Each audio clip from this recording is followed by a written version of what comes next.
That's like My Hero Academia, like the measurement of like a hero. They just like move without thinking. Yeah. Yeah. It was a Yeah, similar like story about this guy that like he like saved some guy that was like getting attacked with a knife and stuff. He like jumped in front, like took the stab from him, and then like took down the criminal. And then like they called the cops and ambulance. Right, the guy was arrested, and the guy that got stabbed like went to the hospital for like bleeding and stuff. And then he turned out okay. And then they're like, why'd you do it? And he was like, I don't know. He's like, I just started moving, and he's just like, I didn't even, nothing was going through my head. You just acted on instinct. So, yeah. No, some people are just good at heart, and that's a lesson for everyone, right? Just be a good person. Yeah. Help those around you. Eat your green vegetables. Don't play Montage Dragon. Right. Don't play Dan. Don't play Dan.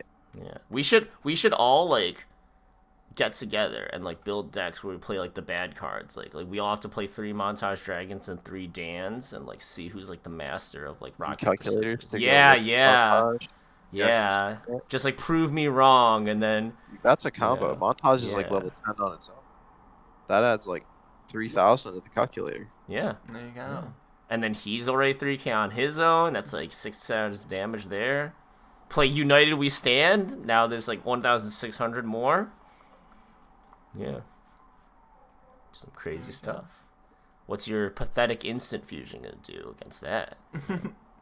If you get it big enough, you can run over Obelisk the Tormentor. Yeah. That's true. Yeah. But you could also tribute 2 monsters with Obelisk to wipe their field. If you had 9 monsters in your hand and 3 Montage Dragons, you could summon 3 Montage Dragons and then tribute all 3 of them for Obelisk in one turn, and then hit them for 4,000.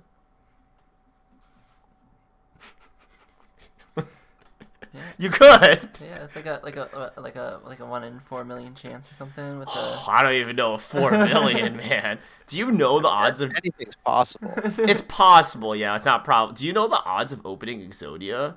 Just shuffling up the 40 card deck. It's like and just like hard opening all 5. Like 40 to the 40th power. It's so. This one of my favorite videos is this Japanese Yu-Gi-Oh player. He does exactly that. He's like I'm not gonna do the numbers. I'm just gonna test it out. So he takes his 40 card deck, he shuffles up, and he's got those like little clock doopy doppers where like you hit it, and the number goes up by 1. And like the beginning of the video is like him and all his buddies like yeah let's do this, and then it's like it's like try number 100, try number 1,000, and then like it like speeds through the video, and it's like 9 in the morning, and like all his friends are gone. It's been like 23 hours. He's like sleep deprived. He's not even it's like shit. And it's like 4 pieces, and then it's like a 5th one that's not a piece. It's like and he like shovels up. And then it's like a piece of 4 pieces. It's like, oh, and it's like the 5th piece. It's like, like nobody's there, so you have to like edit in like happy music, and yeah, man, it's a joy of bliss. Are you only allowed 1 of Exodia? Yes, you are only allowed 1 of each. Yeah, sadly. Imagine a world where Exodia is the meta. Man, Pokemon's got. Yeah, Pokemon's got a few of those because we've got our standard, but they've got another format called Expanded, where you can play like the older cards. From like black and white. Yeah, black and white, I believe, maybe even X and Y. Like, they don't rotate and stuff. Yeah. So there's some wacky combos you can do like turn 1, where you can just take like 6 prizes right away. It's funny. Oh, just really crazy things. Yeah, expanded Pokemon's basically, a lot of people compare it to Yu-Gi-Oh, where it's just you're playing like 20 cards a turn and like doing these wacky combos. And a lot of the Pokemon have like abilities where like they lock out your opponent's Pokemon, like Garbotoxin and stuff, turns off abilities and stuff. Mm-hmm. So yeah, it's just Yu-Gi-Oh. It's just Yu-Gi-Oh. Yeah, let's get Austin to play expanded Yu-Gi-Oh. I think he'll like that. Expanded Pokemon. Expanded Pokemon, thank you. Because isn't there like an unlimited Yu-Gi-Oh where there's no banned cards? So yes.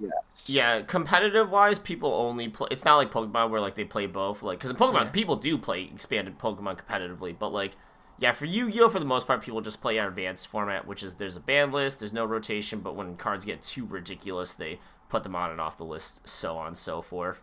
Mm-hmm. And then there's what's called traditional, where yes, you are allowed to play all the banned cards on the list at one of, and like some locals do it. It's not fun because it's what you'd expect. It's because Yu-Gi-Oh's already ridiculous, so heaven forbid it gets more ridiculous. It's just Yu-Gi-Oh with like more crazy. People are just doing Exodia strategies left and if you want to see Exodia in the meta, there you go. That you can really easily Exodia in traditional format. Because there's just when you have access to all the banned cards. Literal Pot of Greed, Graceful Charity, Delinquent Duo, all these banger spells. Hey, depending on who you ask, Exodia is already really consistent.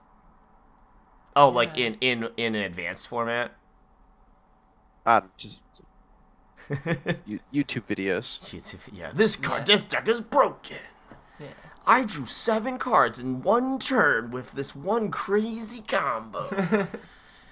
Hey, Master Duel. In Master Duel, it is good. Yeah. Well, it's I would say good, but it is much more playable just because a lot of the cards are at 3 of like Upstart Goblin, Chicken Game, Terraform, stuff like that. Yeah.